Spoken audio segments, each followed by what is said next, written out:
It is 6 o'clock. It's time to call the regular meeting of the City Council to order. And at this time, we have the opening prayer and pledges of allegiance to the flags of the United States and of Texas by Councilman Davis. Councilman Davis. Let us pray. Heavenly Father, we come here to you today asking for your guidance and support as we begin this meeting. Help us to engage in meaningful discussion, allow us to grow closer as a group, and nurture the bonds of our community. We seek your wisdom, courage, and strength, and ask that you be with us in our deliberations and help us to be wise in the decisions we make for the good of all who have placed their trust and confidence in our leadership. We ask that you watch over our community and all who serve it. Continue to remind us that all that we do here today, all that we accomplish, is for the pursuit of a greater good and for service in your name. Amen. Pledge allegiance to the flag of the United States of America and to the republic for which it stands, one nation, under God, indivisible, with liberty and justice for all. Under the Texas flag, I pledge allegiance to thee, Texas, one state, under God, one and indivisible.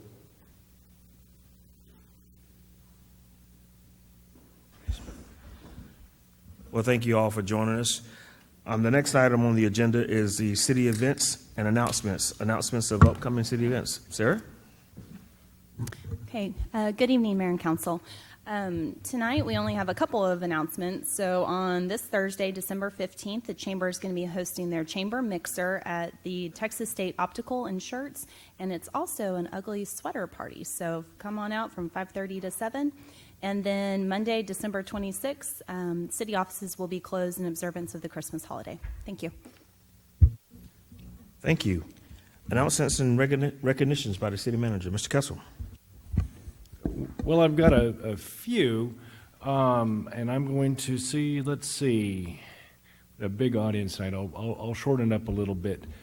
We had some CPR training and some first aid training that I mentioned, I think, a month or two ago to the City Council. And one of the questions that came back to me was, would we actually use this in practice? And I'd like to give two examples of how we've actually applied the CPR and first aid training. One is two of our police officers actually responded to a medical call. Officer Daniel Trevino and Officer Amanda Cato. They responded to a gentleman who was unconscious, I guess, and they had their AED. They had received training, and they actually resuscitated him with the AED as they were trained, and then he was transported to one of the local hospitals. There's a little bit more to that story because they also had to assist with CPR and so on. So, but they gained those skills through the different training they had. And then actually, interestingly, just this morning, our chief building official, Gil Durant, when he was driving to work, there was an accident on Interstate 10, I guess somewhere near Seguin, and he stopped. It's a two-car accident, very, very bad accident, and he helped render aid using the techniques that he had learned. He told me that it was a good fortune. There was a medic from the Army who had just gotten back from Afghanistan, was the other person that stopped, and so he felt like he was able to assist and didn't have to take lead on the project, but he was able to help with some of the shock as well as stopping some of the bleeding while they had the medics get there and they were transported. So again, he credited his decision to stop and help to the training he received. So these programs that we're seeing really do a good job, whether it's in uniform with the police department, or it's one of our employees just driving to work and helping a total stranger just because it's the right thing to do. So, thank you. I don't know if they're everyday heroes or just good Samaritans. That's kind of equal, huh? But thank you. At this time, we have the hearing of residents. At this time, I also see that we have several people that are signed up for certain items. I see Bassam Zaida. Item number 6, that is going to be a public hearing. Would you like to hold your comment until that time? Okay, and also see trade rushing, same thing. How about item number 3? I see several people that are signed up for the same discussion. That is for the moratorium in South Church. That is not scheduled for a public hearing, but it is customary that we allow our guests to speak. Since we do have a workshop scheduled, would you guys mind speaking during that workshop as well? Okay, thank you, gentlemen. So the next item on the agenda is the workshop. We have a discussion of the moratorium in Southern Church, discussion and update regarding the moratorium in Southern Church. Mr. Brian James, you have the duty.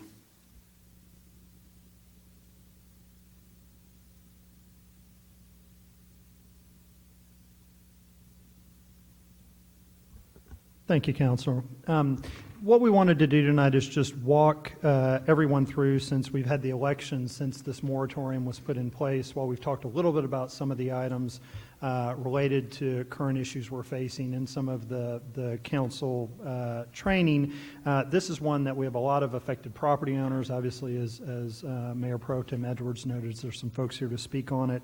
And so we wanted to do this before you in a work session item so the folks in the audience can hear about it, and that frankly so that you can hear from them in terms of how this affects them and whatnot with it as we move forward. So just to remind council, for those who weren't here, the moratorium was imposed back in the end of August, and it was a moratorium on new development applications based on a lack of fire protection service in Southern Schertz. Again, just to remind everyone, just over a year ago, a bond measure was passed for a new public safety facility in Southern Schertz. So I think clearly there was an awareness on the part of the community that there is a need for greater fire protection and emergency services, and they passed the bond to allow us to fund and construct that. Since that time, though, the city has been dealing with a number of issues that, despite that, caused us concern to say we may need to put a pause on things to let us implement a plan to be better positioned so that we frankly don't get hit with new development that comes in advance of where we are in that process that creates a public safety concern. And thus we imposed the moratorium that would allow us to do that. And as I thumb through my things here, I wanted to make sure I find the graphic. So back at the end of August, and we'll see if they can zoom in and pick up more of the map, we imposed a moratorium on new development applications, and that applied to properties that had not come into plat yet, so they were not in that development process. That would allow us to not take new subdivision plat applications, and also would allow us to not take building permit applications for folks that had not come in and previously platted. What we did is we imposed the moratorium initially on a fairly large area. If you recall the area, and again I'll scooch the map so folks can see, it was generally north of IH-10, west of FM 1518, south of, slightly north of Lower Seguin Road, and all the way over to our city limits boundaries on the west side. And that let us basically go through, with the resolution that was passed, to implement a plan to start that process to see where we are. A couple of things have occurred since then with regard to fire protection. Obviously, as council knows, we have continued the process to try to move the fire station forward with that. So we opened up for a construction manager at risk to try to solicit that, to select one. That's the same construction process we're currently using with the natatorium. We presently have an architect on board, and the idea is to get the folks who are going to be building it in the process early so that they can work with the architect and make sure that we avoid a situation where the architect designs a building, we put it out to bid, and then prices come in far above what we can afford to do, and we've essentially wasted a lot of time and money and energy designing a building that we don't have the funds to construct with that. So again, we have also gone out and continued to try to pin down the location of it. And again, what we anticipate having coming to you fairly shortly, Well, probably not next week on both these items, hopefully in early January, both to start the process of moving forward for a new fire truck, fire engine, piece of equipment apparatus. As some of you know who've been around, you don't just sort of go down to the fire truck dealership as you would a new car and pick one off the shelf. You essentially contract with a firm, and then they start the process of putting this together to meet your specifications, and that process can take almost a year to get. So you have to make that decision to go, to have the timing come in at the appropriate time. The other item is obviously to close on the piece of property so that we have the piece of property that we're going to build the public safety facility on and can move it forward. So we're moving that forward so that we've overcome a couple of the hurdles that we had in place as part of that implementation plan. The other thing, though, that's a factor in this that continues to be out there has to do with the fact that, as many of you know, we were operating up until a little over a year ago under the previous joint land use study for Randolph Air Force Base. And that joint land use study was a public process that the city participated in conjunction with Randolph and other governmental entities to look at the impacts of Randolph Air Force Base and some of the things that cities needed to do to ensure that development in the area was compatible. And so while that may seem like a big effort, and it certainly is, that's really not any different than city staff does with a wide variety of uses we have. So as you know, on the opposite end of Schertz, we have sort of the quarry and the brick manufacturer and some of the asphalt batch plants. Those are uses that are there. They're not necessarily in our city limits. We can't regulate it. So when we go through a land use comprehensive plan effort, we acknowledge those facilities there so that we don't put uses nearby that are incompatible. Again, we often have concern about mixing truck traffic, heavy truck traffic, and regular traffic, particularly around a school or something like that. The last thing you'd want to do is mix a lot of high school kids, new drivers, not really experienced, with big 18-wheelers hauling rock and gravel and things like that. Again, so you try to plan for those uses.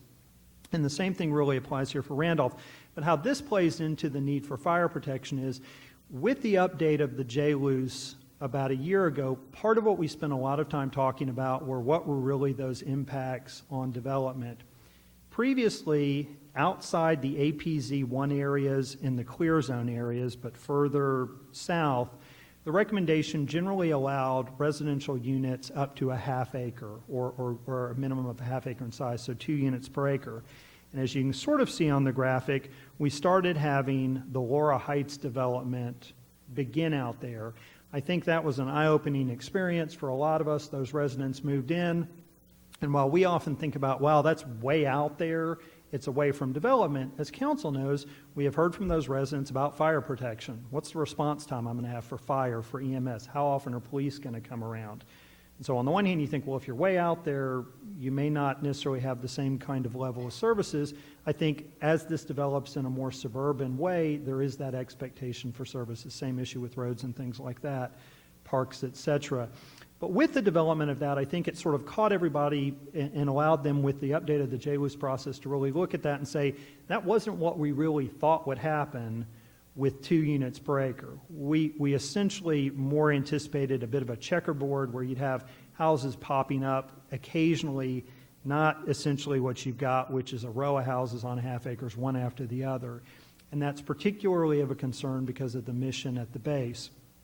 How that plays into it is, as with everything, when we plan for fire protection services, we need to consider what are the types of events we're going to fight. So again, to reference another area of the city, if you look at the industrial parks we have on the opposite side of 35, you tend to have larger structures, tend to be often taller, which is different than single-family residential houses we have in the central part of the city. Often they store different types of materials or chemicals. And again, they also have racking systems to stack product in, which creates different sort of issues. So again, you often need to have some different abilities to deal with the types of situations that you would find out there.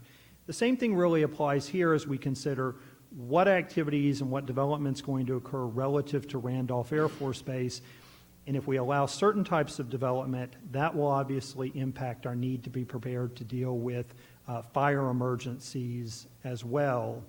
And so, for instance, if we were going to allow a lot of development, we need to be planned to deal with certain types of fire emergencies, as opposed to if we restrict development in a particular way, we can better plan for that development going forward. So that is a component of what played into the need to make sure in the plan that's referenced in the ordinance imposing the moratorium. So all of that said, while we move forward to some degree, we still have steps to take in the plan to implement to make sure we're comfortable with it. As I said, we did a fairly broad brush with the moratorium just to make folks clear and to get a handle on it, not have a problem. But again, as we've looked at that, what we feel like we can do is come back and narrow the focus of the moratorium to the areas within the APZs, the clear zones, and then the areas in between that. And so when we come back a week from now, tentatively scheduled, we look forward to modifying the moratorium and extending it. But with that, we're going to allow some areas to pull out of the moratorium. So for example, because we've made progress on the fire station, and these areas are outside of the areas that are impacted that have those concerns, we can anticipate typical development pattern and typical emergency situations, so we can pull the moratorium off those areas and some of the moratorium on the other side of that.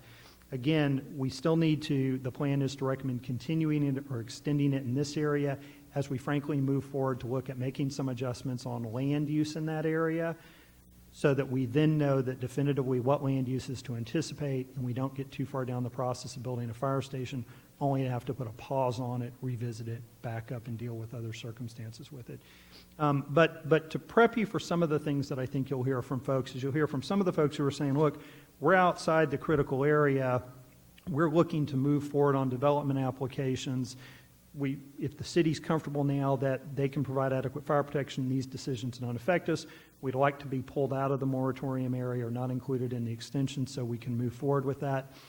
The other area we have is we frankly, as the purpose of the moratorium is, we've had some folks who have come in and wanted to do some things, particularly who purchased a piece of property and are looking to build a single-family house on that property, who I think are going to make the case, look, what you were really worried about is not a house here or a house there coming in.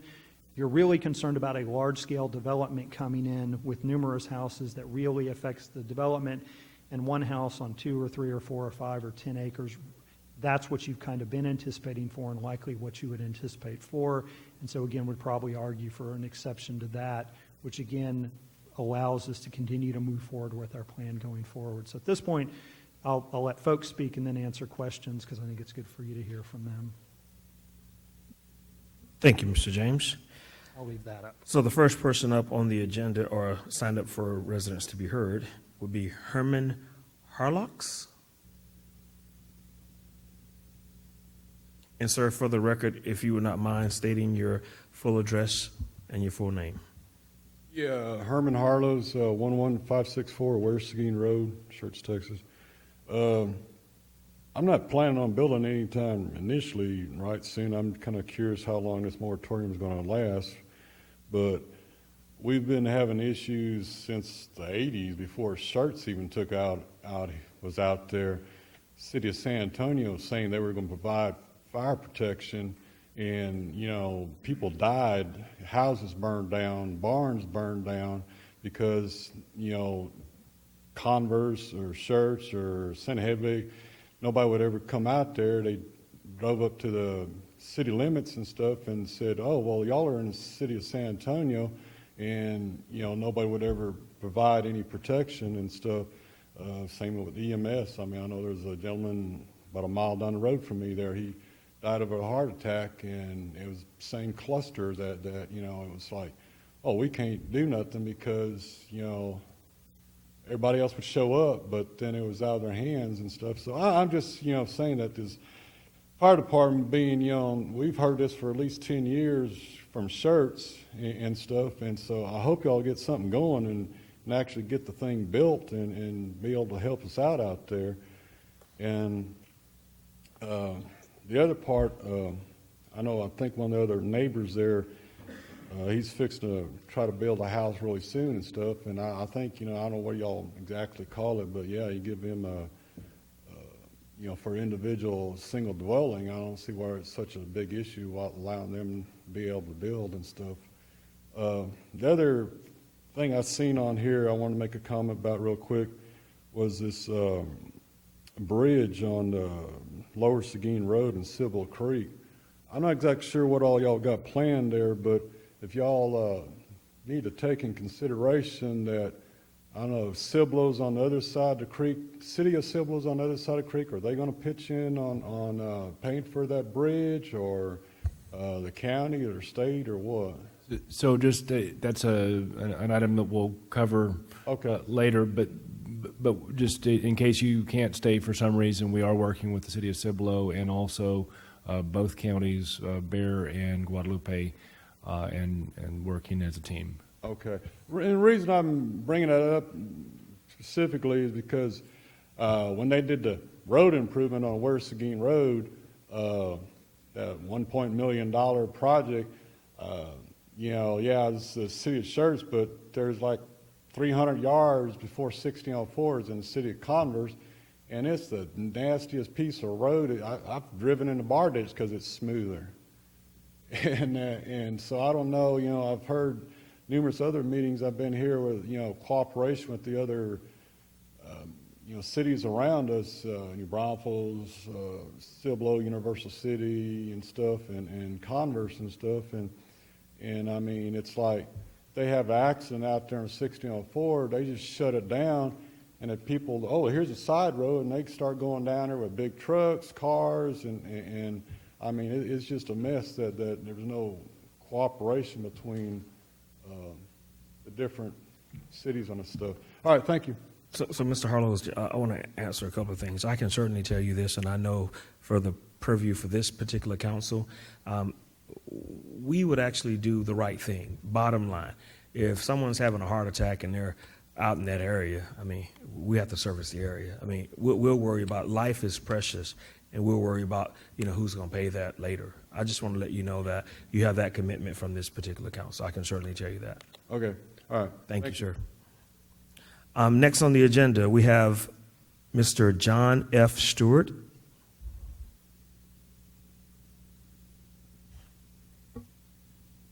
And welcome, Mr. Mayor.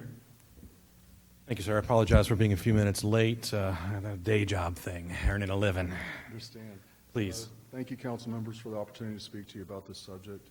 I'm not a resident of the city of Schertz, but I've been getting that black mud on my boots since 1978, and about the area at Graytown Road used to be Bainey Road, and it's changed over and over. I understand the switches back and forth between San Antonio and Schertz.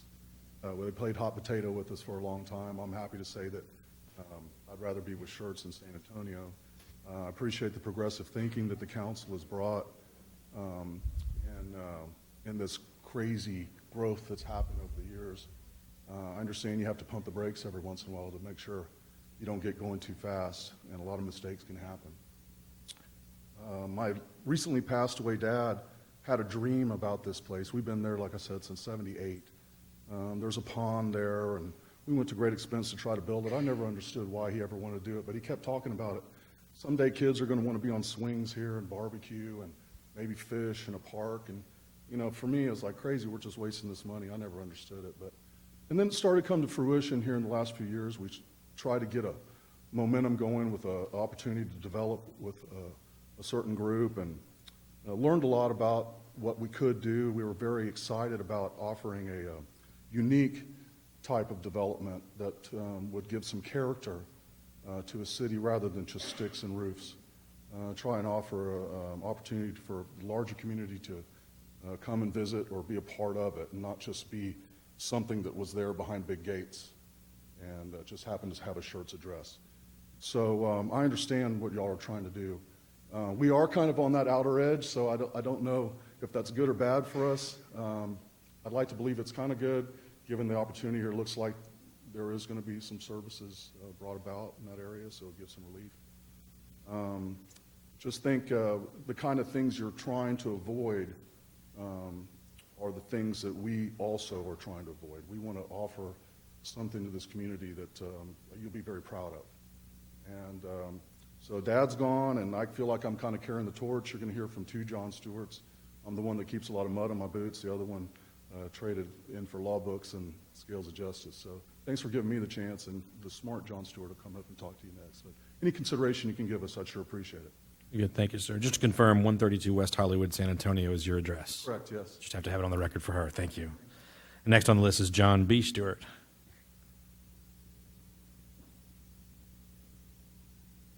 Good evening. Evening. It's John B. Stewart, to distinguish from John F. Stewart. He's my cousin. My address is 113 Cherokee Lane, San Antonio, Texas. Thank you, sir. 78232.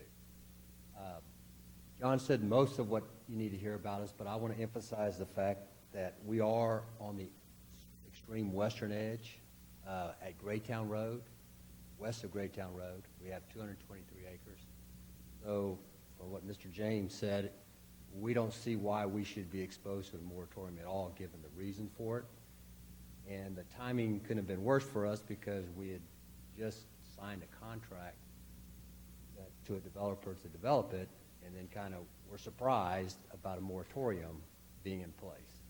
So I don't know the timing of when you want to release it, but it couldn't be too soon for us. You know, if next week or whenever it is you're talking about modifying the moratorium, we would like that it be modified to exclude our property at that time for the reasons Mr. James gave, as opposed to certainly not extending it and don't even want to wait till December 31st. It just seems like we shouldn't be exposed to that for the reasons that Mr. James said. So that would be my emphasis today, that we think we should be excluded as soon as possible. Thank you, sir. And next on the list, I have Blake Yandis. If I didn't slaughter your last name too badly, Yandis? Yes, this is right. Yandis. I'm Blake Yanis, 12018 Indigo Bend, San Antonio, Texas. I'm the developer. Mosaic is my company. We've got the property under contract from the Stewart family to purchase. We look forward to working with staff and council to come up with a layout and land plan and development agreement that everyone's excited about. Right now, we're in the very early stages, and we've got 4 to 6 months of entitlement and land planning to do, working with Brian, working with the city, before we even have an idea that we're moving forward with.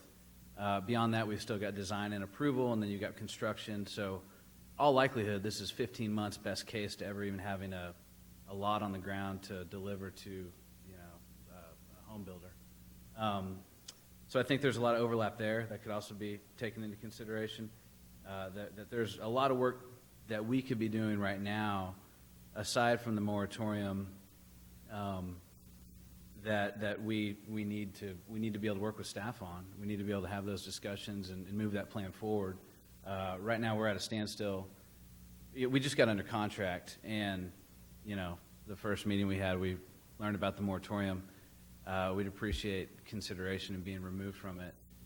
Given that we are out of APZ 1, out of APZ 2, really have no impact. The J-Loose doesn't even address the property because it's out of all of the areas of concern.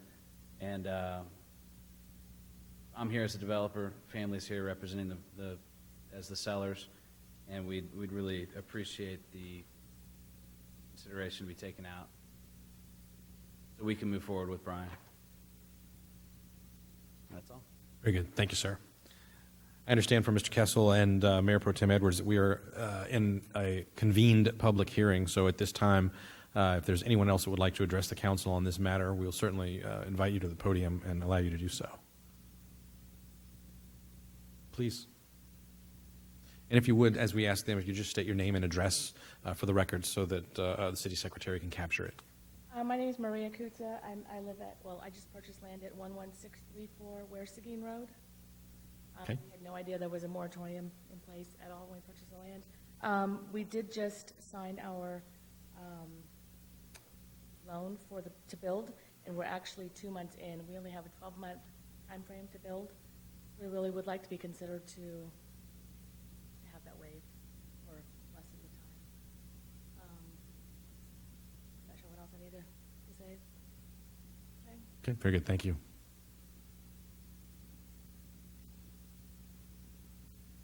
Anyone else that would like to address the council on this matter at this time?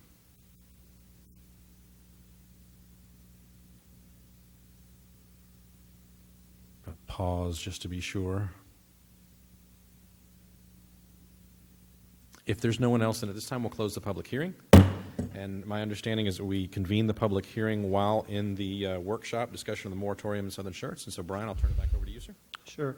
So again, I think, again, what we want to do is make sure you had a chance to hear from some of the folks that are impacted. And again, the two aspects of this is, as a city, we really needed to move a little bit further along with regard to the plan to try to get fire protection for the southern area of Schertz. And again, you certainly heard that from the first gentleman and some of the challenges there. I know our fire department has done a lot of things in terms of aid agreements with other communities and things like that to try to help, but the idea is to clearly move a little bit further along in that process to making sure we have that facility going forward. Again, there's still some aspects imposed in certain areas, and so again, with that, we feel like we can come back next week, make some modifications, extend the moratorium to let us narrowly focus on the area. We still need to deal with some things to get further along, provide some fire protection, but again, not unnecessarily hang some folks up. But again, frankly, we just needed time to move that plan a little bit further along, which is why we imposed it more broadly going forward. So with that, I'll be happy to answer any questions. Mr. Mayor. Yes, Mr. Edwards. So, Mr. James, let me just ask the question. What, if any, if we decide to go case by case on lifting the moratorium or giving some exceptions, are there any legal ramifications that we're going to run into? I think what staff would say is we'll work with the city attorney over the next few days to draft that. I think we would like to ideally avoid a case-by-case circumstance going forward. Ideally, what we'd like to be able to do is define some criteria within there, lay that out, and apply that fairly and equally to everyone, given those factors. And just another comment as well, we're talking about, fire trucks and so forth and apparatus that we need out there. At one time, we went out and did some certificates of obligation to actually pick up some units at some pretty reasonable interest rates, and almost negative interest rates, if you ask me. And in light of what's happening with the economy and the Fed meeting this week, I think the council may take haste on this and maybe even say, we need to look at maybe, issuing those certificates, or at least having an opportunity to speak about it, to make that purchase, to expedite it, if nothing else. Yes, sir. As you know, maybe to tie on to that, I think staff looks, based on the feedback and the discussion we hear at City Council and the understanding in terms of our budgetary goals, to try to maximize the tax dollars of our residents. And that means being very thoughtful about how we fund things, when we fund things, to get the best rates going forward. And that's be it to get a piece of equipment under contract when we get a better price from the developer, as well as the best rates. The other thing, obviously, that goes into this that's a big challenge, and council has made steps to move forward, are really funding the firefighters themselves, the staff that have to operate the facility. And so if you look at the big cost over a window, you got the fire trucks, you got the building, but it's those staffing levels to operate the facility. And again, as part of what's laid out, we have made some steps forward on that as well. And if I may just add a highlight to that answer, the fire department is currently going through the process of speccing the fire engine. Again, they're always custom, and until it's specced, we can't order it. And so we just need to combine that piece as well. So with that being said, also, Mr. James, I want to thank you guys. This is important I see people that have gone into contracts. It's extremely important to help them along as well, but we also have to consider what we're doing with this moratorium when it comes to the public safety as well. Yes, so sir. thank you for the work you guys have put in the staff. Mr. Crawford? Mr. James, would it be possible to take maybe 2 minutes, I could time you, to help the residents that are here and maybe the people on council about what progress has been made on the fire station and such in some general terms? Sure. As I said, really what we've moved forward on is we have an architect under contract who is working with us on the design. And so they've been working with general city staff with regard to that, as well as, frankly, the firefighters who are going to have to operate out of that facility to understand what the facility needs to house to move forward. So Cade is here, Assistant Chief in the very back row. He has been a part of that as I see him come in for meetings fairly often. The other thing we've done is we opened up for the construction manager at risk, and I believe the purchasing director is in the back room, or Kate, or she can clarify. I think we went out for that. What we came back in is we opened it up again to add an additional projects to that, some building repairs we need to do to try to get some economies of scale and get a better project on it. So I believe that's closed. The team that's reviewing those has met, and so they're pulling together to be able to come forward and make a recommendation to council on who to contract with. We've had an appraisal done on the property that we're looking at for the station, and have been in discussions with the property owner, and really at this stage are in discussions of trying to make sure we have an understanding of what would go into the acquisition of that, who needs to do what, the price to be paid, et cetera, so we can move forward with. As city manager said, we're looking at the piece of fire equipment. Again, may not necessarily go here, but when you buy a piece, it lets you move some other things around going forward. And as council knows, we've started hiring firefighters so that we don't have to start hiring brand new folks to staff it entirely in advance. And so I think we've hired six folks forward, and we need another 6 minimum. And again, you obviously need folks at different levels, fire apparatus operators, general firefighters, things like that. So again, need time for our existing folks to be able to test and move up so that, again, we're not operating with all new folks and they have a chance. So those are some of the things that we've done in this time in between. There's some tangential things, again, as referenced. We are starting the items to get Lower Seguin Road Bridge repaired. Again, when you do not have that connection, limit your access going forward as well. Do we have any kind of an estimate on when we might start to do something, start having a fire station look like bricks and mortar? As a guess, not to hold you to the fire by any means. I don't know. I'll look to Mr. Waite to see if he's willing to go on record for that. I'm probably not. As Mr. James stated, we should have our construction manager to you in early January for approval. And then it's a matter of just getting all the logistics ready to do that. There's studies that have to be done and some other things that we're waiting on. So all that should be coming forward in early January, moving that forward.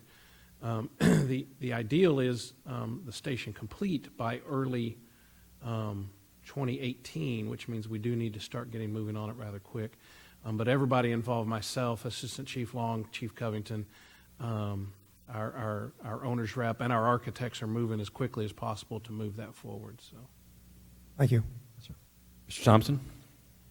Yes, sir. Mr. James, you're probably already in the process of doing this, but for those of us who may be more visually based in terms of learning style, Yes, sir. Whether it be the 223 acres the Stewarts are on, I apologize if I mispronounce your last name, ma'am, but or whether it's the one lot that Ms. Coos is on, is there a way that we can show on that plat, on the overview, exactly where these particular properties are located? When we come back for next time, yeah, we can have those. What we can do is we can map out all the properties that have contacted staff about an item so you can clearly see where they are. Thank you. Yes, sir. No one else? All right, very good. If Mr. Gutierrez? I have a small concern. From what Mr. Waite indicated, it would be almost early 2018 before the firehouse is up and ready to go. And I believe Mr. Stewart said it's about 18 months or 15 months before the first foundation is laid.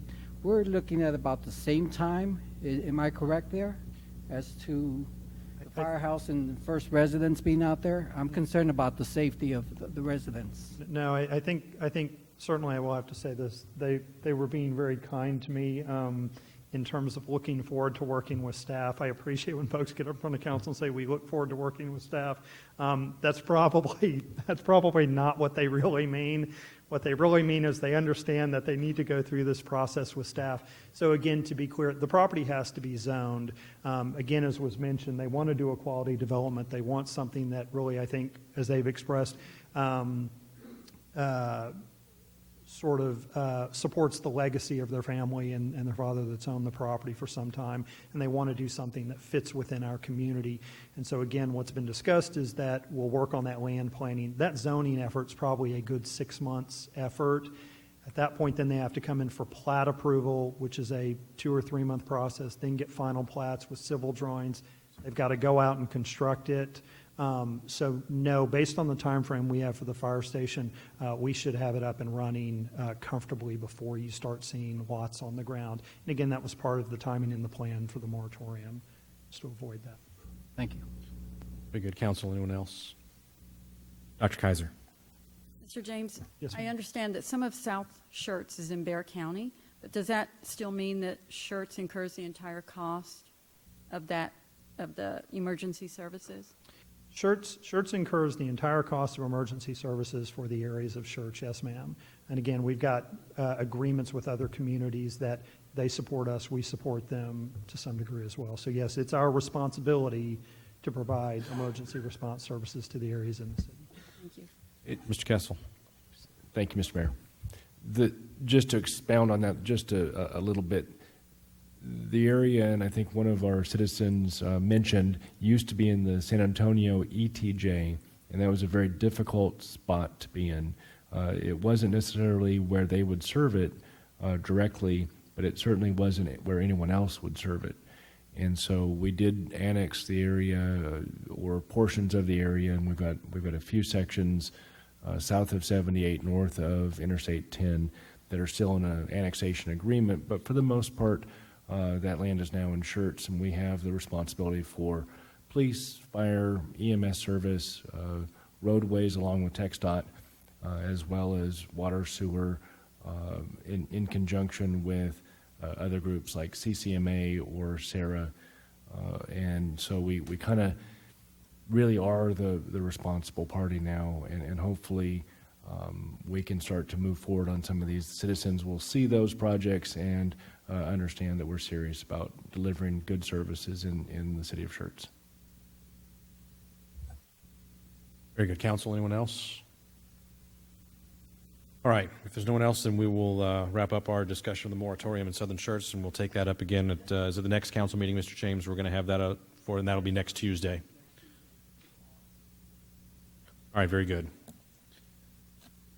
Next item that we have on the agenda this evening, we have item number 1, the minutes, and that's consideration or action regarding the approval of the minutes of the special retreat meeting of December 2nd, 2016, and the regular meeting of December 6th, 2016. Any corrections or comments on the minutes? Not, is there a motion to approve them? So moved, Mr. Mayor. Second. A motion from Mr. Edwards, a second from Mr. Thompson. Any other comments or questions from council? Hearing none, I'll call for a vote. Aye. Aye. Aye. Aye. I have 6 ayes and no nays. I'm still not used to it. We just moved to a 7-member council, and I'm still used to saying 5 ayes and no nays. All right, 6 ayes and no nays. The motion carries. Item number 2, Resolution 16R89, a resolution by the City Council of the City of Schertz, Texas, authorizing the city manager to enter into an agreement with Cibolo Creek Municipal Authority for the installation of a leased prepackaged sewer treatment plant to expand wastewater treatment capacity at the Woman Hollering Treatment Plant and other matters in connection therewith. Mr. Waite. Went up the right one. Evidently, we've got a lot to do tonight. There we go. Good evening, Mayor, members of council. I have with me our Water and Wastewater Manager, Jimmy Hooks from Public Works. In October, we came before council, and council approved us entering into an agreement to lease a second batch plant for wastewater treatment at what we call our Woman Hollering Creek Treatment Plant. In 2006, the original batch plant was installed. Shortly after that, we entered into an agreement with CCMA to operate that for us. It was installed to provide wastewater treatment to what was then the Sedona subdivision. And as that has changed over time and has now become the Crossvine development, part of our agreement is that we'll maintain that until the permanent sewer plant that is being built off Trainer Hill Road and the trunk line meant to transport the wastewater to it is completed. Now that the economy's better, Crossvine is developing well, and they are developing a lot of residences.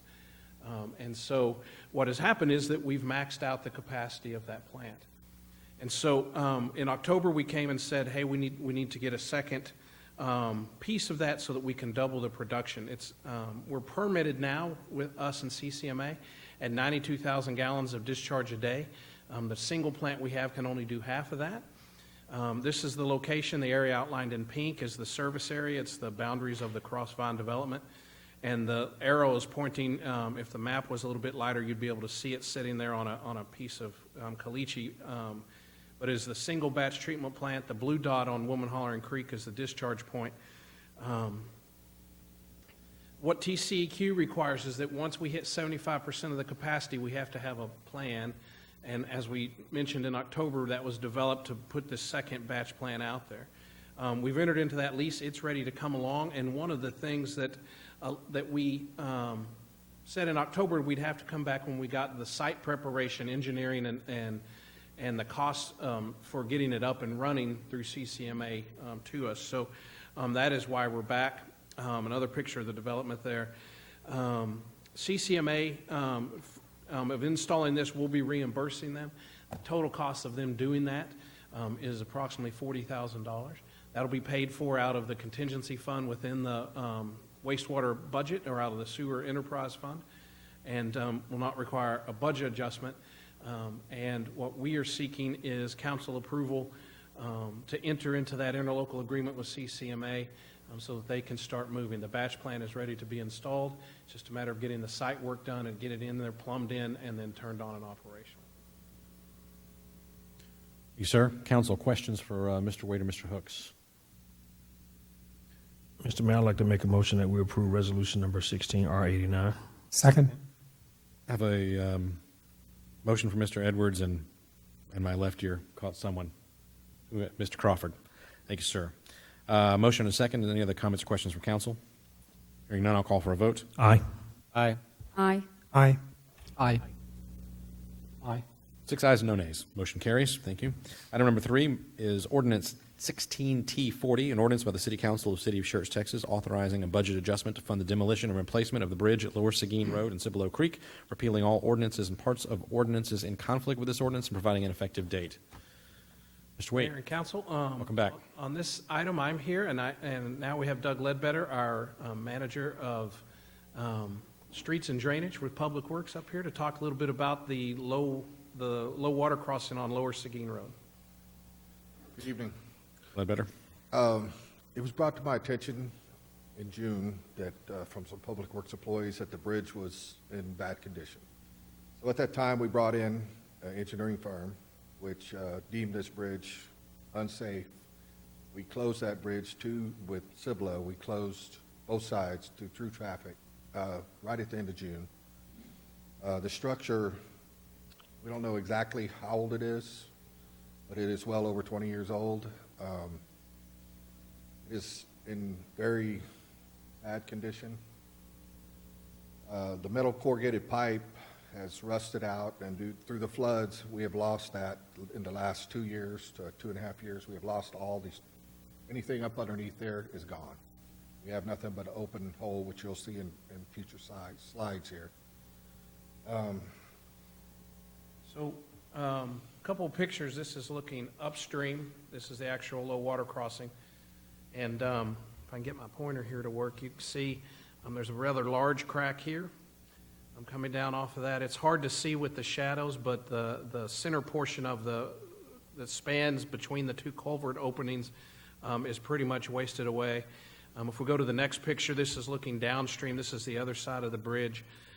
Again, difficult to see, maybe better on your screen, but underneath here you can, if you're standing there, you can actually see the concrete of the top of the structure over the culvert openings is actually detached from the foundation right there. And another large crack right in the center span. A little bit, the concrete cap that we said was placed there 20 years ago, you can see, if you look closely at this, that there's a tweaking to it. It's actually one side of the bridge is actually dropped lower, so now that whole concrete cap is kind of twisted and is under some pressure. On the top of it, you can see surface cracks. Engineers feel these are more than superficial, that these are actually structural cracks going down into the road bed or the road cap itself. And then this is the underneath picture that Doug showed, or Doug was talking about. This is looking upstream. You see both culvert openings. Ideally, there should be a solid structure between those culvert openings, not a big open gaping hole underneath the concrete. So pretty much the structure is completely washed out underneath. And our concern was a concrete truck or a school bus away from going into the water, which is why when the engineers recommended closing it, we closed it right away. In our plan, we have gotten with land engineering to do the design work and everything on this. They gave us several different options.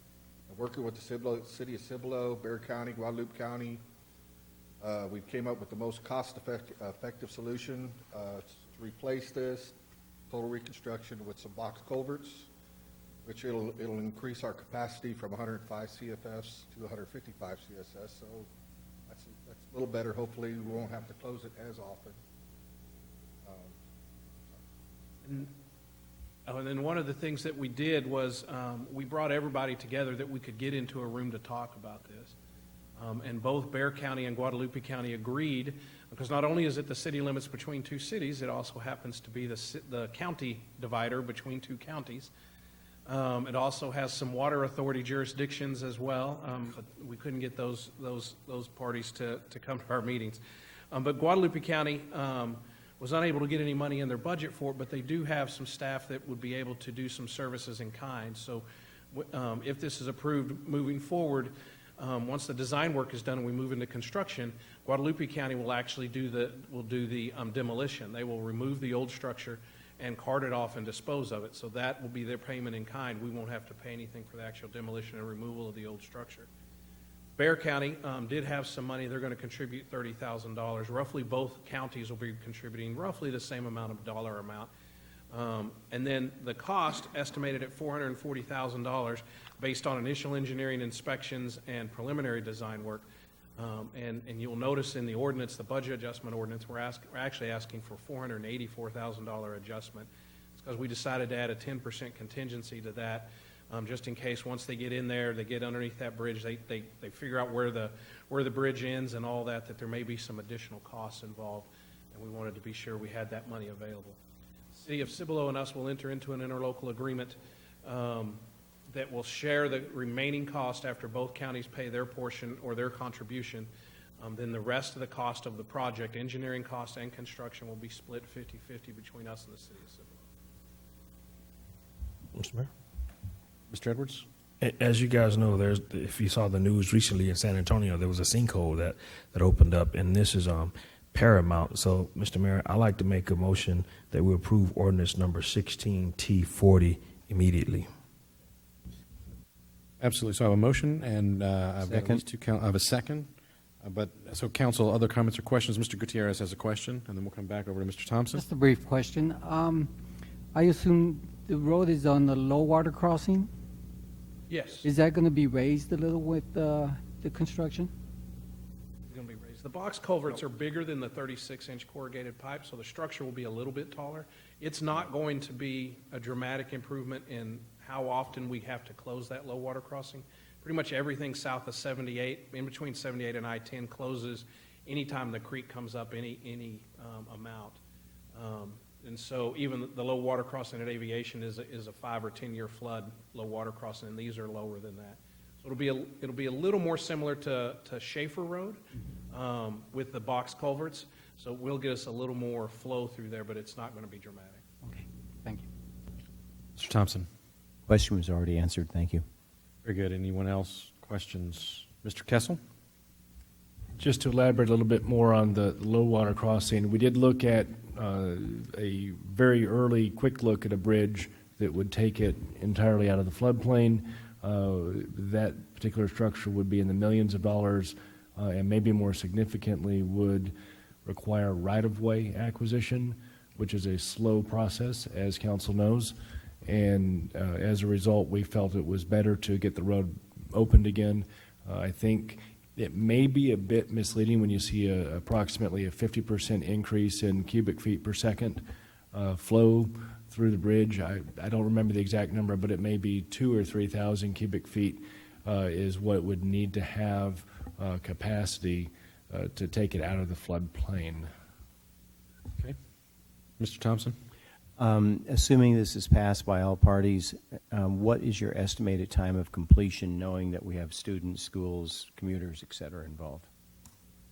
I think the last estimate is get the engineering firm working on design, get everybody in there and start working. It's a very short build time once we're there, depending upon weather. I mean, we're going to be in a creek and diverting the flow of that creek while we're working on one half and then the other half. But they were hoping late spring, so we may not get it in time for the schools, but we will be there before summer. Council, any other questions for Mr. Ledbetter or Mr. Waite? I do have a motion for Mr. Edwards, a second for Mr. Thompson.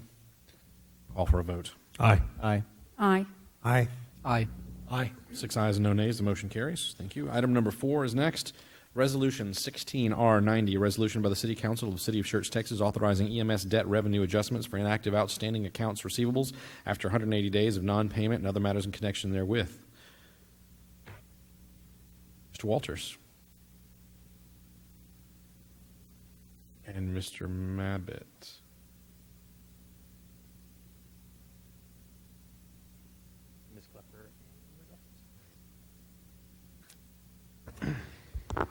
Good evening, Mayor and Council. Tonight before you have the write-offs of old accounts for the City of Schertz. To give you a history of it, before we've gone to Council as 3 individual items, but they were all doing the same thing. They're all supposed to follow the same criteria as far as account selection and amount, and the end result would be the same. So moving forward, staff has decided it would be a better, cleaner process and more efficient to just lump all of the different accounts write-offs together in one action item and present those to you as we have today. Also, the actual write-off portion that we ask council to do is actually an accounting procedure. So this is, falls under the purview of finance and their team. So finance was coordinating, putting all of this together between the 3 different functions and departments that do have the write-offs. And so we are here tonight also to help present this procedure. So, as I mentioned, the write-offs are an accounting procedure, and it's used to more accurately reflect how likely it is to collect on outstanding invoices. It only accounts for 180 days of non-payment are actually included within the write-off. So it has been sort of determined and approved that after 180 days of non-payment, it is very unlikely that we will ever receive payment on these such accounts. So sort of the key points of that accounting procedure that takes place, there is no change in available cash. So just by writing off these accounts, we don't have to worry about giving up cash or affecting our operations. These amounts are anticipated in the budget process with bad debt expense. So just by having this procedure, it does not hold off or prevent us from providing services as presented in the budget process. And a point of clarification, the debt is not forgiven and is still owed from this process. Again, it's an accounting piece purely for the financial statements. And the financial statement that it actually affects is the balance sheet financial statement, which shows the assets or everything the city has, everything the city has as of value. So machinery, equipment, cash, and it's reflected on how much is still owed to us. On the other side of the balance sheet is the liabilities, or how much we owe to other entities, and then equity has how much the city sort of owns of those assets. Whenever we collect or issue the invoices or send out the bills, we increase our revenue, and then we have all the outstanding invoices and accounts receivable, as you see here. This is an asset account. This is how much it's owed to us. At the same time, accounting procedures say if you have services on credit, which means you provide the service first and then ask for the payment at a later date or after the fact, you're likely to have you're likely never to collect on some of those accounts. So the accounting procedures recognize that, and they have you put in an allowance for doubtful accounts to offset the account receivable, how much you expect to come in. So I have a pure example on the screen. So we have the accounts receivable as $2 million, let's say. The allowance is $800,000. just based on your net sales or your total sales, the net receivable is 1.2 million then. So we have 2,000 outstanding. The accounting has accounted for 800,000 or so. It is expected to go over the 180 days, and you're left with a net of 1.2 million on the balance sheet, on the financial statement. After the write-off, let's say $500,000, it takes the account receivable down 500 and it takes the allowance down 500. The net receivable is still the same. So the revenues are still the same, the expenses, the amount we have available is all still the same. So what we'll do next is kind of go through each of the three areas, and they'll kind of talk about their billing cycles, what they do to collect on the outstanding invoices, and sort of what they've seen in the past as far as collection rates go. So I wanted to, and briefly, I'll mention again, this is an accounting procedure, and this is not forgive or erase the debt. It just tries to accurately reflect on our balance sheet how much is outstanding and reasonably collectible. The city has and does collect on accounts that have been written off, either through a collection agency or if a customer comes back to the city and asks for services again after they have an outstanding account, we can find that and then have them update. So, with that. Very good. Mr. Mabbitt? Mr. Mayor, Council, thank you. As a 911 ambulance service, we don't pick and choose our customers. There's no credit check. There's no deposit. We don't ask for any money up front. We do this all on obviously a credit basis. When people call 911, we go. And that is their expectation. If they want to go to the hospital, we take them. We are part of the healthcare system. And as such, if we do transport somebody to the emergency room, they do get a bill. They get an emergency room bill, they get a doctor's bill, lab work, x-ray, and they get an ambulance bill. We do our billing in-house, which means that we have complete control of the billing process. We will try to bill insurance, of course, but sometimes insurance won't pay because they feel like the ambulance wasn't necessary. Also, those that have insurance have co-pays or maybe high deductibles as well. And then there's folks that don't have insurance. Last year, 24% of our patients did not have insurance at all. If you look up at the next slide here, what we do in our billing process is we really try to work with folks. The initial bill is sent out. We make several phone calls. We send bills. This is just a minimum of what we actually do. And as long as people are communicating with us, we don't take it any further. We have people that pay $20 a month. We have people that ask for forgiveness, and we work with everyone. If we don't get any type of response from folks, after the 90-day mark, we do call them again. We send a certified letter and let them know that we are going to be sending them to a collections agency within 14 days. The collection agency that we use is MVBA. They're a law firm here in Texas that help government agencies collect bad debt.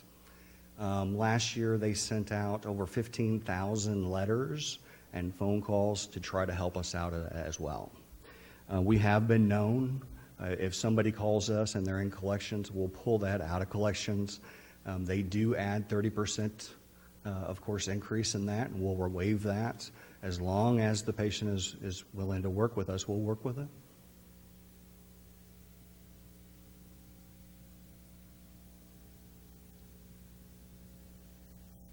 Our average EMS bill is $1,400. It's not cheap.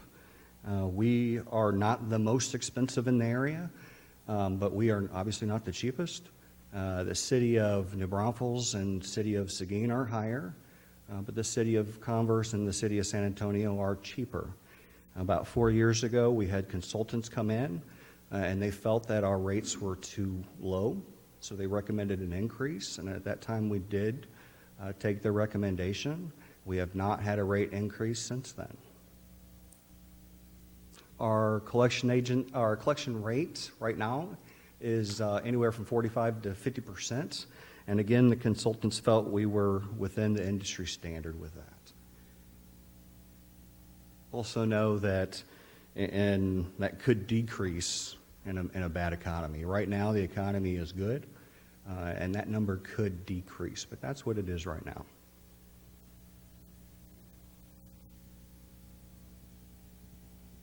That number's pretty high, is what it looks like. When you're looking at that number, it seems pretty high. What that is the total charges that we can collect, and you subtract that by the cash collected, and that is our bad debt. And that is a time frame from April 1st through August 31st, and that was 776 accounts that we sent to the collection agency. And like James said, we are continuing to try to collect that debt, so it just doesn't go away from folks.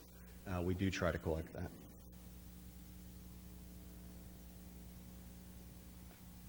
And like James said, it is an expense account for us. This is historic, our expense for bad debt, so budgeted and actual. And it looks like this year we are going to end very close to what we budgeted as well. So.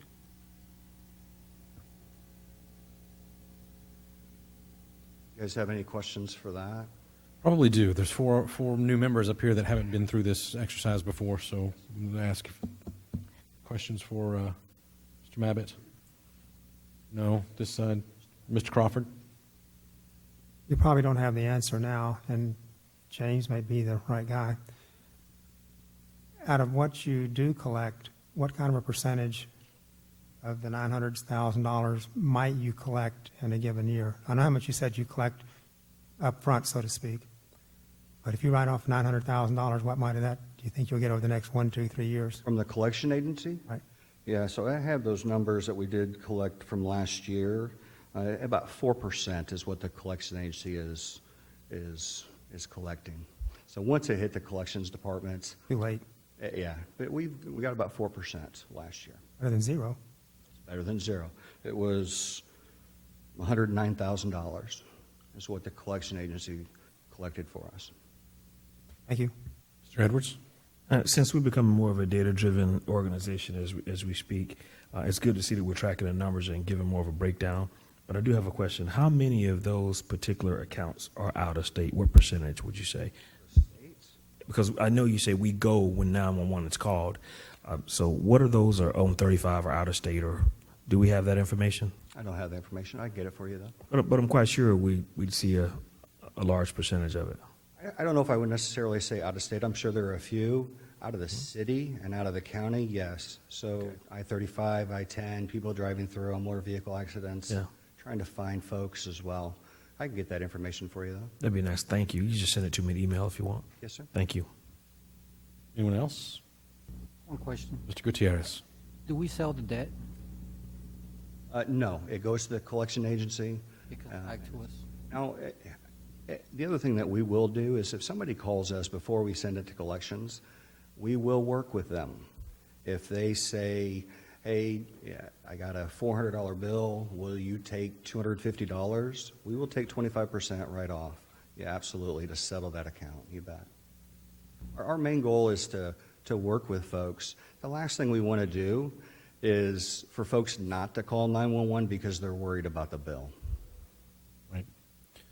Mr. Davis? You had mentioned that in some cases people ask for debt forgiveness. What is that process? Who approves someone who feels that they can't pay? Hardship cases, I do.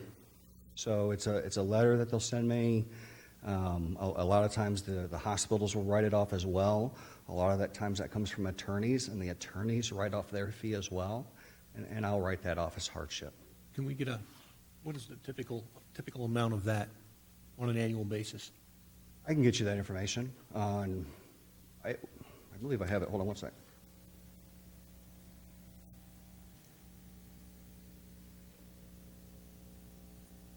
For this period, I can tell you it was $21,000 as part of this. That will help write off. Thank you. Council, anyone else? If not, is there a motion to approve Resolution 16R90? So moved. Are we going to Oh, sorry. We're going to do all three at once, I believe, so. And the magazine. Oh, got it. So, and this is this was the larger one. The utilities and the magazine are lower in the amount of write-offs. And I will point out, in case there is a motion between the presentation, that there's a typo on the caption of the resolution. It just says EMS debt revenue adjustments. It should be the city debt revenue adjustments. So if we can address that when the motion is made. Mr. Mayor, I will do Mr. Mayor, so. I withdraw my motion. Very good.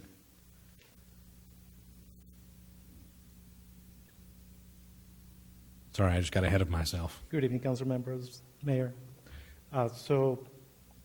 Unlike EMS, we do not have a collection agency. What we do, as we approach the bad debt period, we resend bills. We will call the customers. We will email them. We will exhaust all of our means to collect that money. Some of the reasons why people accumulate bad debts is because of their late fees. When we turn the water off, people tend to vacate. The utility bill, the utility deposit that was given to us at the time of services might not cover the bad debt. So at this time, we are asking an adjustment of $28,625.15. And any questions? Mr. Gutierrez? What's the average deposit for utility? Well, we have two of them. Well, actually, there's three of them. We have residential, inside the city limits, $125. Outside city limits, $150. And then we have commercial accounts, which we will vary anywhere from $200 to up to $1,500. Thank you. No other questions? All right, very good. Next up.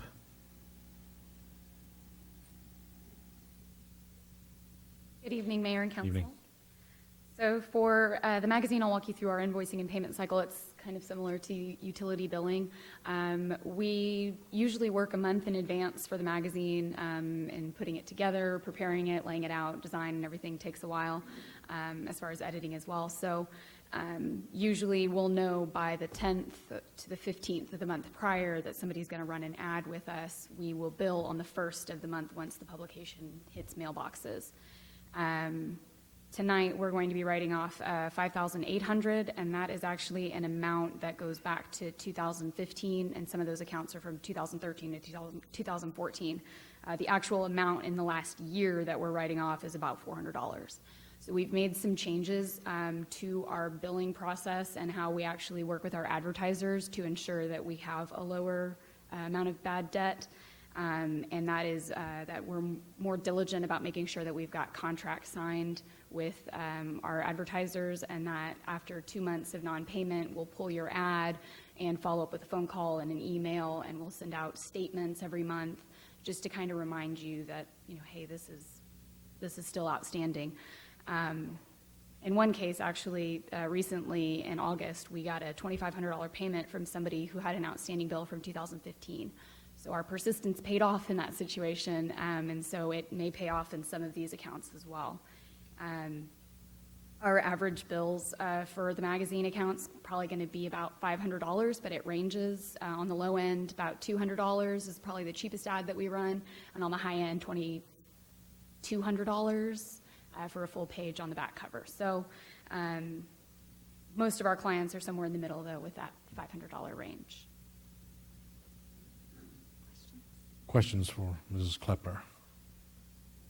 Dr. Kaiser? One quick question. You said you had made changes. I think I had read that the advertisement came out and then they were billed. Have you considered making the advertisers pay prior?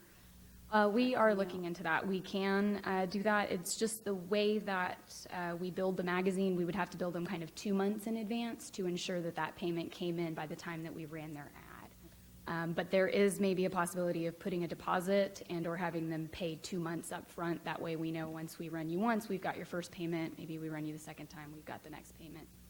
So Thank you. there is that. Mm-hmm. Anyone else? Mr. Thompson? On average, do you have a waiting list for ads? So if you had to pull an ad, there's someone else that you could put in who has paid? We are actually very flexible about what content and advertisements we can run, so we don't limit ourselves to we can only run 17 pages of ads. If an advertiser comes in last minute and they really need to get an ad in the magazine, as long as they have a contract signed, by the time that we put the ad into the publication, then we're okay to run it, and we can usually move our content around. Very good. Anyone else? Mr. Mayor, I'd like to make a motion that we approve resolution number 16R90 as stated. Second. I have a motion for Mr. Edwards, but my right ear caught Mr. Davis first. Was it Mr. Davis? Okay, with a second. I just do want to point out that the agenda reads EMS debt revenue adjustments, utility billing debt revenue adjustments, and Schertz Magazine debt revenue adjustments. The resolution caption reads, a resolution by the City Council of the City of Schertz, Texas, authorizing EMS debt revenue adjustments for inactive outstanding accounts receivables after 180 days of non-payment and other matters in connection therewith. The resolution, as approved, will need to read as the pardon me just for a second. Agenda reads. So is that a correction, that, Mr. City Attorney, we have any issues with that? We can pass this and just make the changes as a clerical thing. All right, so I have a motion and a second. Any other comments or questions from council? If there are none, I'll call for a vote. Aye. Aye. Aye. Aye. Aye. Aye. 6 ayes and no nays, motion carries. All right, next item that we have on the agenda is item number 5, Resolution 16R92, a resolution of the City Council of Schertz, Texas, accepting a petition for voluntary annexation within the extraterritorial jurisdiction of the City of Schertz. We'll have a public hearing on this matter, but we'll have staff present to us first, and we'll open it up for a public hearing, when we'll close the public hearing, and then we'll have this before the City Council. Good evening. Good evening, Mr. Mayor and council members. My name is Chanry Gould. I'm a planner with the city's Planning and Community Development Department. And just bear with me as I load up the presentation.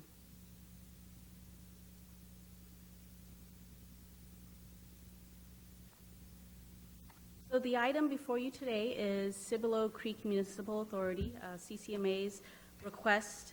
We received a petition to have approximately 63 acres voluntarily annexed into the city's corporate limits.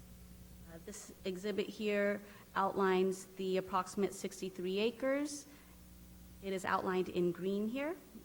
Just south of the project site,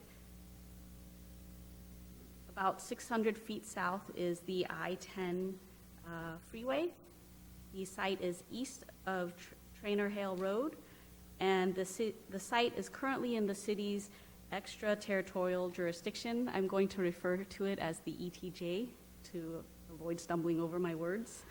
And immediately north of the site is an approximate 70-acre site that is also owned by CCMA, this boundary right here. It was annexed in 2015 and is zoned public use. East of the site, on the other side of the creek, is City of Cibolo, over here. And the property south of the site and north of the I-10 is zoned pre-development and is within the city's corporate limits. Immediately west of the site is Trainer Hale Road, and on the other side of Trainer Hale Road is the Howe Foundation, and it is within the city's corporate limits. Just to give you a brief overview, in 2010, the city of San Antonio had over 3,400 acres of land within the city of San Antonio's ETJ. Mr. Kessel had mentioned that earlier. The land was released into the ETJ for the city of Schertz, and at that time, annexation proceedings were conducted in 2010 and 2011. As part of the annexation proceedings, many of the properties that were released into Schertz's ETJ entered into delayed annexation agreements. In essence, the delayed annexation agreements limited the use of the land to already existing residential use or agricultural use of the land. The subject site that is before you today, it's hard to see here, but this purple property here is the approximate 70 acres that I had mentioned was annexed in 2015. And just south of that, right here, is the current 63-acre site that CCMA is petitioning for voluntary annexation. The snapshot of the zoning map before you here, you could see the properties, the majority of the properties east of 1518 and north of the I-10. They are predominantly in the city of Schertz's ETJ, and the properties that have the striped pattern, those are all the properties that have entered into a delayed annexation agreement with the city of Schertz.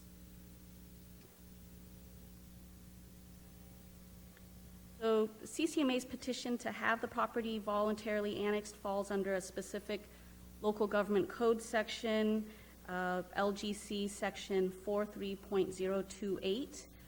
City staff had consulted with the city attorney's office to confirm that the CCMA's petition falls under this category, which then outlines a specific process to establish annexation proceedings for sparsely occupied areas petitioned to be annexed by the landowner.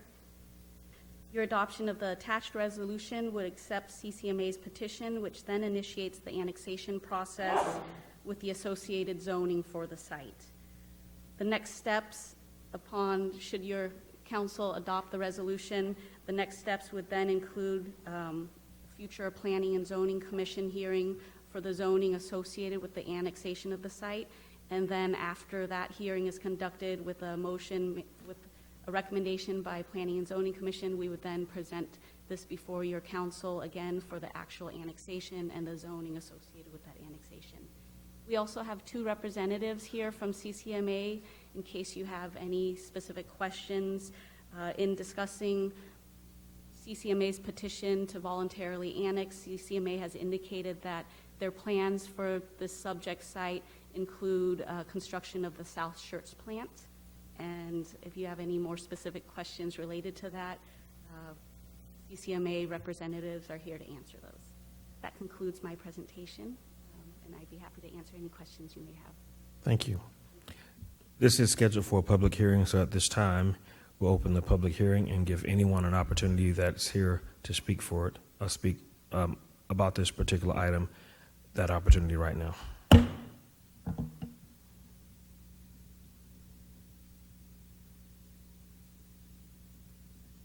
And it seems that we don't have any takers, so we'll close the public hearing and open it up for council. Council, do you have any questions?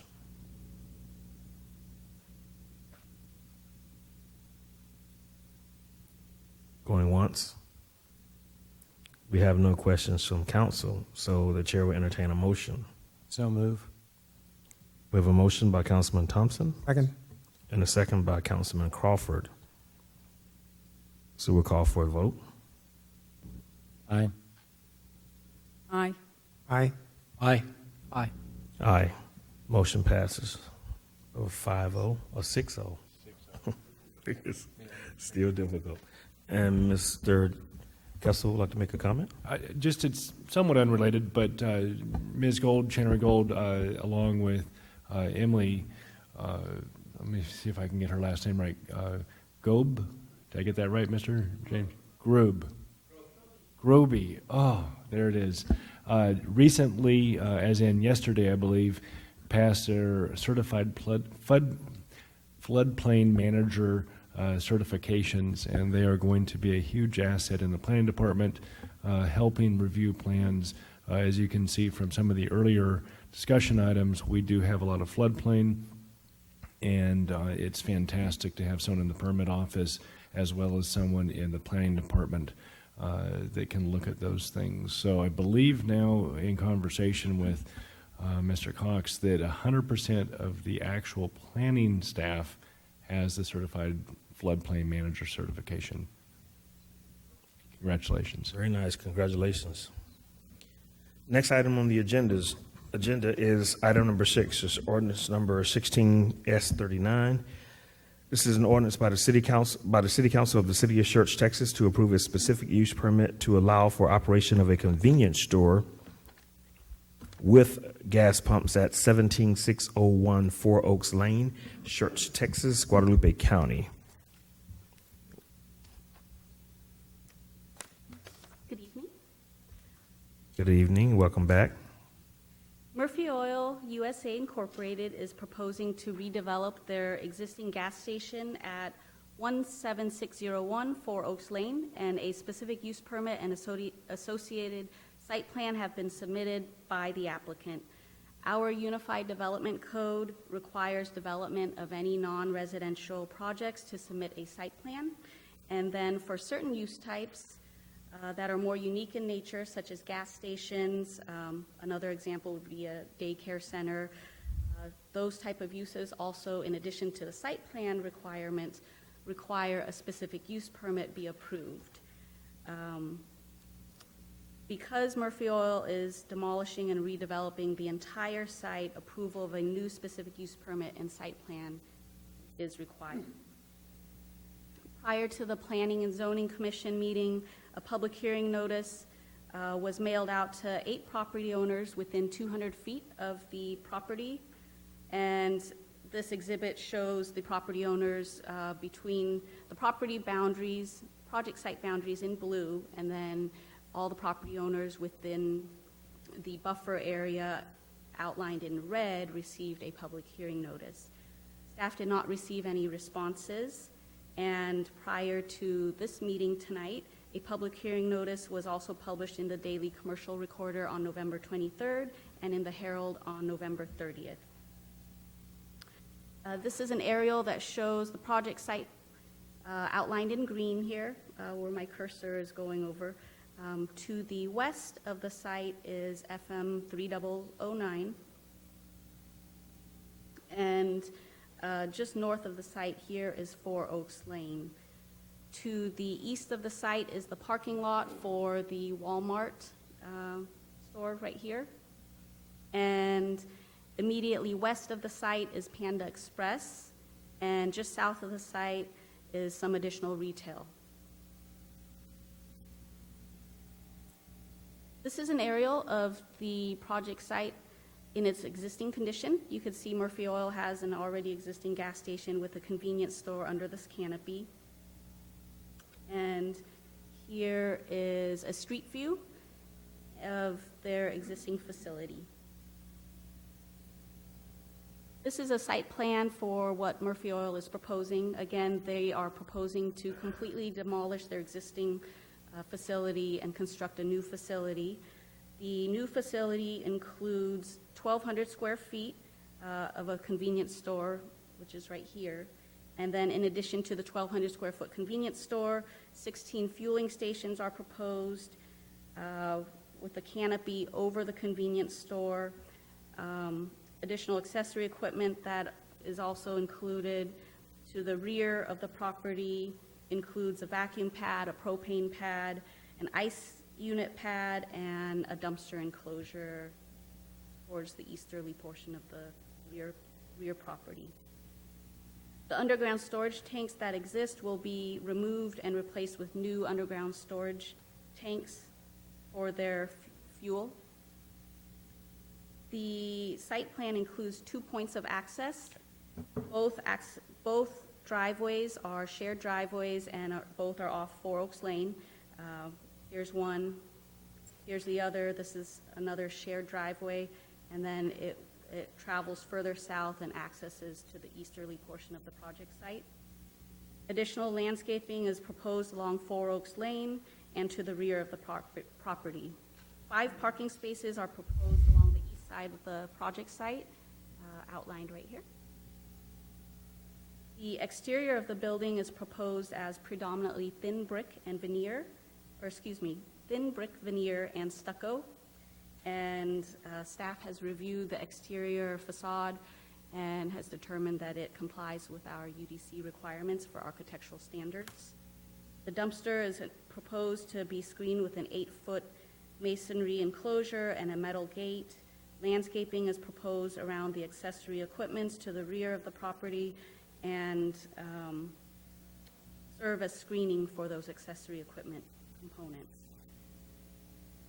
On October 26th, the Planning and Zoning Commission recommended approval. Staff has reviewed the site plan and recommends approval as well with 2 conditions.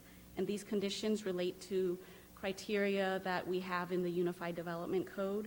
And the 2 conditions that staff recommends is that a building permit is approved within 1 year of the ordinance being adopted, and that the site plan is in operation, that the site is in operation within 2 years of building permit issuance. We also have 2 representatives from Murphy Oil to answer any specific questions you may have. I just realized that I failed to go through all of these slides which show the elevations and additional exhibits for the site plan, so I'll just go through those really quickly. This is the rear elevation, the south side of the proposed convenience store on the bottom of the page, and then on the top of the page is the westerly side, which faces FM 3009. And then here we have the east elevation on the top of the page, and then the front elevation, or the north side elevation that faces Four Oaks Lane, is on the bottom of the page. These are some elevations of the proposed canopy that would be over the convenience store and also the fueling stations. And that concludes my presentation. Thank you. Very good. Thank you, ma'am. So at this time, we are going to hold a public hearing on this matter. I'm sure that Mr. Edwards gave you the instruction as the last one, but typically like to ask you if you do come forward and give your name and your address for the record. Try to keep comments to about 3 minutes, but we have some latitude in that. So at this time, we'll open the public hearing. Anybody that would like to address the City Council on this matter at this time can come forward. Gentlemen, did you want to go right ahead? Good evening, Mayor, City Council. My name is Bassam Ziada, address 3100 North Verona Lane, Fayetteville, Arkansas. I work for Murphy Oil. Just in brief summary, we're planning on demolishing this existing building. It's an old building. And also, we're bringing in a 1,200 square foot building. Customers will be able to come in from either side of the canopy. And the tanks also will be removed.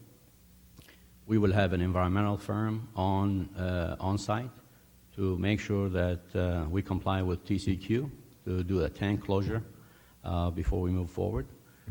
So we are here to answer any of your questions. Very good. Thank you, sir. Thank you. Anyone else would like to address the council proactively? If there's no one else who would like to address the council, then I will close the public hearing and open it up to the council for questions. Ladies and gentlemen, Mr. Edwards. I have a question. For the other businesses that are in that area, you have parking lot interconnectivity with, what is it, Panda Express and the liquor store there as well. So that interconnectivity during this development phase or during this phase that you're going to be doing demolishing, how are they going to actually utilize that area? Mr. Ziada?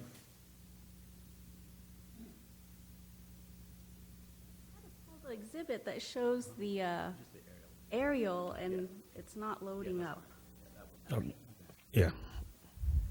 The access to the west that connects Panda Express to our lot, it's a 40-foot access easement. So what we'll do is we'll provide that access. We'll put a fence right there. They'll have plenty of room to get in. Also, Panda Express has an access to the south also, where the shops are. Once we finish the construction, if there are any improvement where that truck is parked right there, then we'll do that. We'll do that probably at night. That way we don't interrupt traffic. Thank you so much. Very good. Anyone else? There aren't any other questions from council. If you do make a motion to approve the ordinance 16S39, if you would make that motion and reference the conditions that were suggested by the Planning and Zoning Commission as being conditions that are held in our approval, that would be great. Mr. Mayor, I'd like to make a motion that we approve ordinance 16S39 with the two conditions that our staff has placed on them. Second. A motion from Mr. Edwards, a second from Mr. Thompson. Any other comments or questions from council? If not, I'll call for a vote. Aye. Aye. Aye. Aye. Aye. Aye. 6 ayes and no nays, the motion carries. Next thing we have on the agenda this evening, gentlemen, is a roll call vote confirmation. Mr. Schmeckel? Item number 1, the minutes of the special retreat of December 2nd, 2016, and the regular meeting of December 6th, 2016. Motion was made by Mayor Pro Tem Edwards, seconded by Councilmember Thompson. Mayor Pro Tem Edwards voted yes. Council members Davis, Gutierrez, Thompson, Kaiser, and Crawford voted yes. Motion passed. Item number 2, resolution number 16R89. Motion made by Mayor Pro Tem Edwards, seconded by Councilmember Crawford. Mayor Pro Tem Edwards voted yes.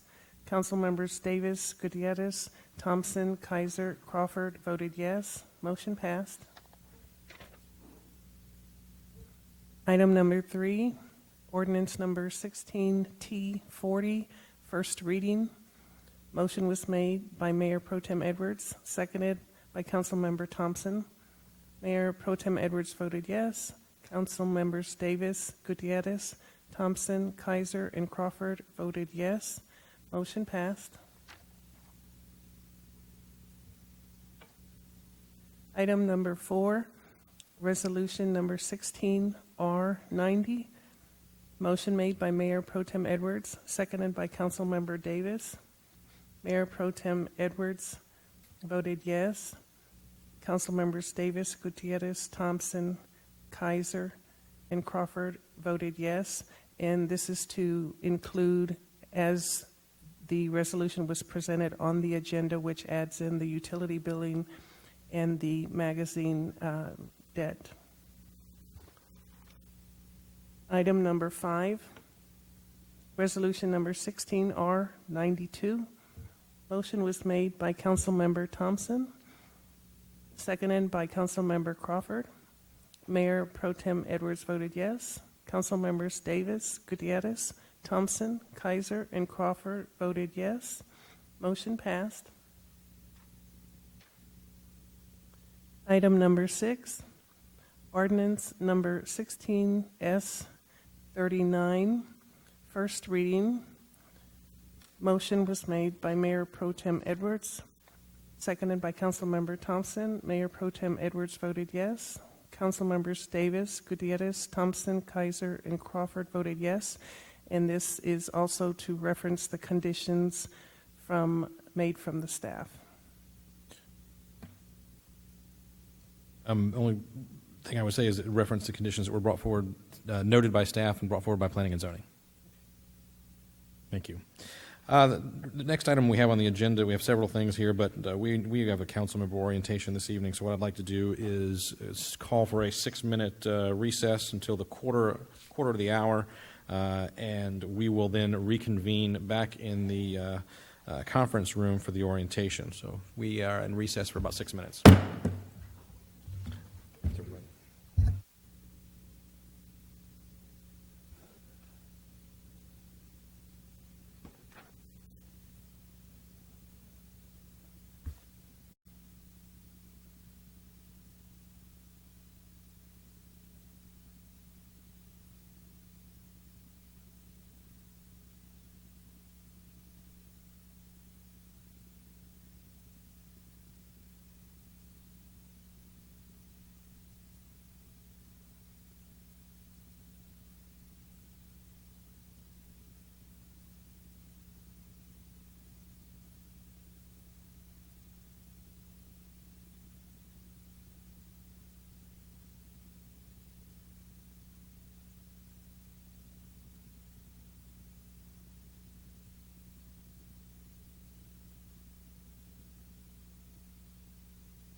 All right, looks like we're all here. We'll go back now to item number 7, announcements by the city manager. Mr. Kessel, anything further? Nothing further this evening.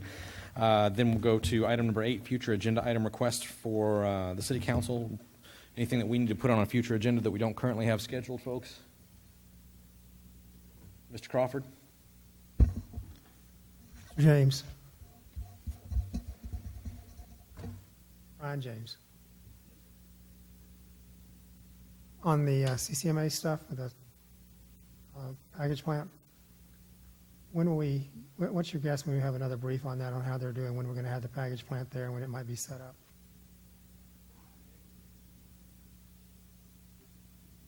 Great. I don't have anything, Mr. Mayor. It's scheduled. Very good. Anyone else? Yeah. Mr. Davis. Mr. Mayor, during Mr. James's earlier presentation on the fire station, you mentioned that you're looking for a construction manager at risk for that and some other projects. Can we get an update on what projects we're specifically talking about? Do you want that just emailed to everybody, or do you want that in An email's presentation? fine. You know, and the reason why I ask that is I've been pretty faithful at sitting out on that side for a while. I know in the past we had talked about the issues at the animal shelter with the air handling system, and I don't recall ever sitting out there and hearing anything since Mr. Waite's well-done presentation on the root of the problem that they had. Yes, sir, we can walk you through. I think we've touched on it, but you may have missed it, and it's been a while, and again, you guys are probably thinking of one thing, and when I tell you, you'll probably go, oh, yeah. But, yeah, we can provide that in writing for the next packet, and again, I can chat with you about it after the meeting. Okay, anyone else? All right, next item that we have on the agenda then is item number 9, announcements by the mayor and council members, and we'll start with Mayor Pro Tem Edwards. Nothing, Mr. Mayor. Very good. Mr. Davis? Nothing, sir. Mr. Gutierrez? No items. No. Okay. Mr. Thompson? Yes, I was asked to attend the PFIA, the Public Financing Investment Act training. I did that for a day and a half last week and appreciate the city putting me through that. I feel like I will at least be much more knowledgeable as being on the Audit Investment Committee. Very good. Dr. Kaiser? Nothing. Mr. Crawford? Last week I went to the County Commissioner's Court, and yesterday I spent about a half an hour, 45 minutes with Mr. Ellis, trying to get into the weeds on how package plants work, which I didn't want to do from the dais, because that's not a lot of fun to listen to. But I do want to try to learn some things. Thank you. Very good. I don't have anything to add this evening. If there's nothing else from staff or from council, then we stand adjourned.